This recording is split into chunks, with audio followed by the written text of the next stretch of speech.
Hey everyone! Welcome back to Quad Tech. Are you tired of constant notifications from a busy Discord server? In this video, I'll show you a quick and easy way to mute an entire server so you can stay focused and get rid of those endless pings. Stick around to learn exactly how to do it.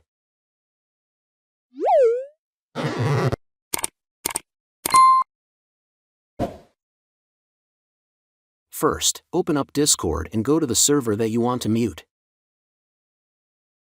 Once you're on the main page of that server, right-click on the server icon in the left sidebar.